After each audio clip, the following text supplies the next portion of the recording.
El 19 de octubre del 2014, subido por el youtuber Dark Elias, un video que lo tomaron algo falso o creíble en aquellos tiempos. Sin embargo, hubo mucho escándalo, pero lo más importante, ¿dónde fueron los hechos? Dark Elias no dio ninguna señal de vida en su canal, por ese motivo las incógnitas y preguntas estaban en el aire, no podían ser respondidas lastimosamente. Durante 4 años. El 1 de agosto del 2018 Dark Elias subiría su segundo video llamado, Remontada al 100% Mobile Legend, Nana modo Coliseo. Nada que ver, pero el caso es que el público de Dark Elias le pediría respuestas sobre el video subido el 19 de octubre 2014, pero otra vez, Dark Elias no daría más respuestas. Durante 3 años, el 23 de abril del 2021, el día de la pandemia, Dark Elias subiría el cuarto video titulado Actividad Paranormal en el Colegio, Respuestas. Dark Elias subiría en un todo oscuro grabado de noche, contando y explicando a su público sobre el video y las dudas que tenían. Su público quería más respuestas, y si Dark Elias las dio, en un año. El 11 de enero del 2022, subiría su quinto video titulado Respondiendo preguntas mientras juego. En el video Respuestas, Dark Elias responden las preguntas que su audiencia les mandó. Miren, haré un resumen así de fácil. Dark Elias y su amigo Lucho fueron expulsados por daño de imagen a la escuela. También mencionó el fallecimiento de un alumno, en cual llevaron el cajón dentro de la escuela para despedirse. Otra que me dejó bien pendejo. Porque también mencionó que en ese tiempo, Dark y Lucho tenían entre 18 y 19 años y estaban en la secundaria. Pero, ¿cómo putas estás 19 años en el secundaria? Bueno, por lo menos el video El misterio de colegio ya fue resuelto.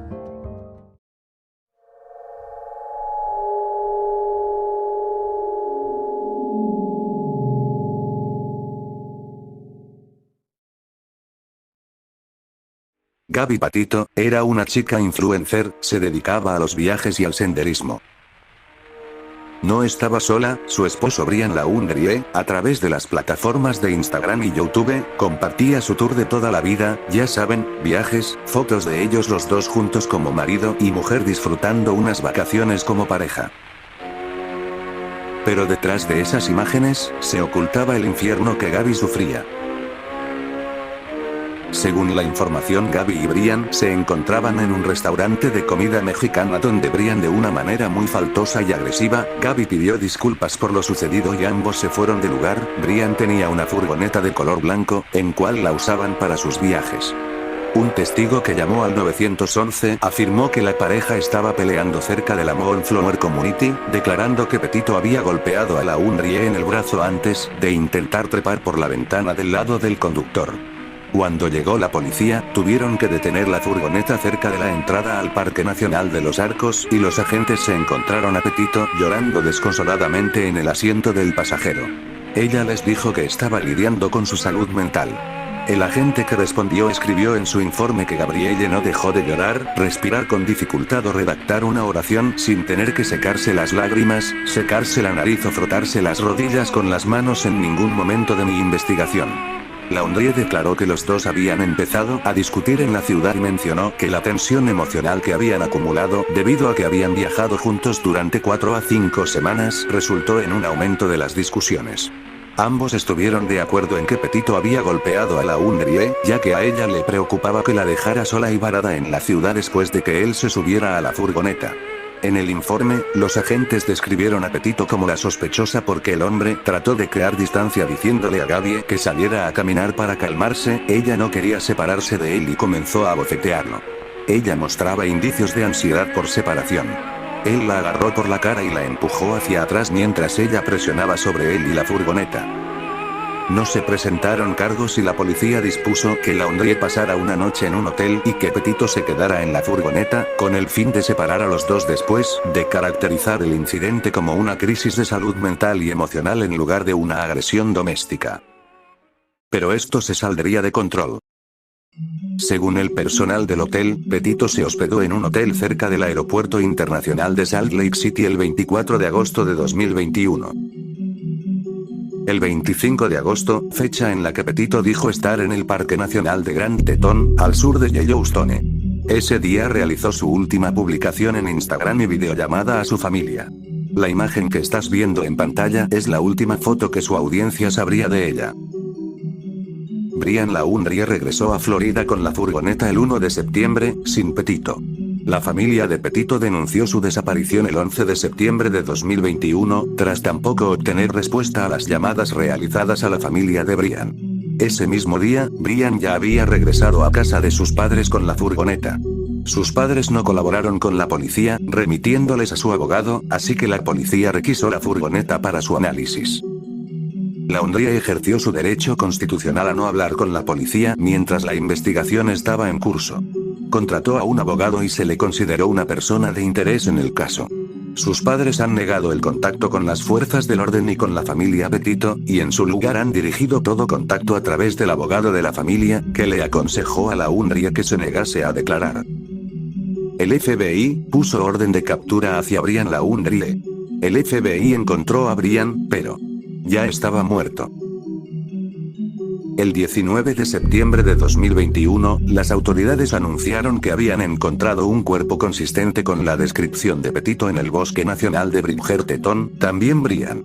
Pero él había fallecido por impacto de bala hacia sí mismo, también. Encontraron un libro, donde Brian narra todo lo sucedido. Bueno, un resumen, Brian había estrangulado a Gaby, pero ellos dos resbalaron de la montaña. Gaby está sufriendo según lo que decía el libro. Brian agarró una roca y la durmió. Según lo que escribió Brian en el libro, lo hizo porque no le gustó ver a Gaby sufriendo y para que deje de sufrir tenía que dormirla. El 11 de octubre de 2021 el Dr. Brent Blue, médico forense de Wyoming, confirmó que la muerte de Gaby Petito fue por estrangulamiento. Además añadió que Petito murió entre 3 a 4 semanas antes de que el cuerpo fuese hallado el 19 de septiembre. Confirmando que Brian había mentido todo que puso en el libro. Pero aquí no termina, ahora hablemos de Brian. Brian fue allá por el FBI en el parque denominado Myakatche Creek Environmental Park del condado de Sarasota, aproximadamente a 21 kilómetros al noroeste de Northport. Laundrie había estado bajo el agua debido a las inundaciones. Y ahí se descubrió el artículo ya mencionado.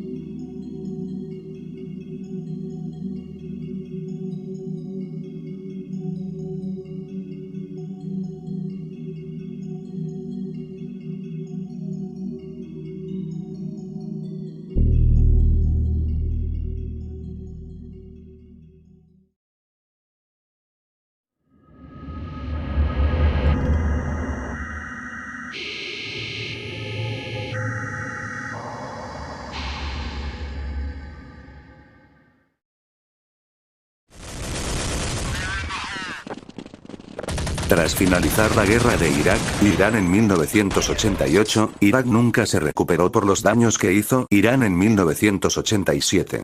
La familia de al-Awadi huyeron de Irak después de que el gobierno de Saddam Hussein reprimiera los levantamientos de los chiitas. Se instalaron en Detroit en 1993, y luego se mudaron a San Diego en 1996. Al-Awadi es una ama de casa que tenía 5 hijos, y hacía de voluntaria en la mezquita local. Su marido y sus hermanos trabajaron para el ejército de los Estados Unidos, en el que entrenaban a soldados que iban a ser desplegados hacia el Oriente Medio. Shaima al-Awadi fue descubierta en su estado inconsciente por su hija Fátima, de 17 años. La encontró brutalmente golpeada en el comedor de la casa. A su lado había una nota, en la que ponía: La nota estaba en la puerta de vidrio que había sido reventada. Aunque la policía no podía determinar inmediatamente si el asesinato era un delito de odio, la nota hizo que consideraran la posibilidad. Los llevó a tener esta probabilidad en cuenta porque había aparecido una nota semejante en un crimen una semana anterior al incidente. Respecto a la causa de la muerte, se llegó a concluir que fue un traumatismo craneal severo. Su familia la quitó del soporte vital el 24 de marzo y transportaron el cuerpo a Irak para su entierro. El crimen fue comparado con el tiroteo de Trayvon Martin que tuvo lugar hace menos de un mes desde el asesinato de al-Awadi. La sudadera con capucha que llevaba Martin perpetuó la evaluación racial del perfil e hizo que un ciudadano que estaba armado disparara al adolescente desarmado. Paralelamente, parece ser que el hijab que llevaba al-Awadi la marcó como musulmana al asesino. En los medios de comunicación, la muerte fue retratada inicialmente como un delito de odio por la nota que fue dejada junto al cadáver, y así, como una consecuencia de islamofobia. A medida que se desarrollaba la investigación, en la que la policía local fue asistida por el FBI, los informes se hicieron públicos accidentalmente. En ellos se indicaba que Al-Awadi tuvo problemas familiares y tenía la intención de demandar un divorcio y mudarse. Este y otros problemas, que incluía el rechazo de su hija a contraer el matrimonio concertado, llevaron a la policía a considerar la otra posibilidad: que el asesinato no fuera el resultado de la islamofobia. Por consiguiente, en Time publicaron sobre la muerte como un crimen de odio misógino. Con todo ello, aunque la investigación siguió, no podían encontrar más soluciones posibles para este asesinato peculiar. Finalmente, el 8 de noviembre de 2012, según los registros del cárcel del condado de San Diego, detuvieron al marido, Qasim Al-Midi, acusado de la muerte de su mujer. Al-Midi fue retenido en la cárcel sin poder pagar la fianza, pero siguió manifestando su inocencia respecto a la muerte de Al-Awadi. Así pues, el juicio fue retrasado hasta el mes de marzo de 2014, y durante este tiempo los abogados defensores buscaban y especulaban por pruebas. En el día del juicio, escucharon todos los testimonios, entre los que se centraron más en el de la hija, Fátima. Como resultado, en abril de 2014, declararon culpable del asesinato al marido, Al-Midi, y en junio de 2014, Al-Midi fue condenado a 26 años a cadena perpetua.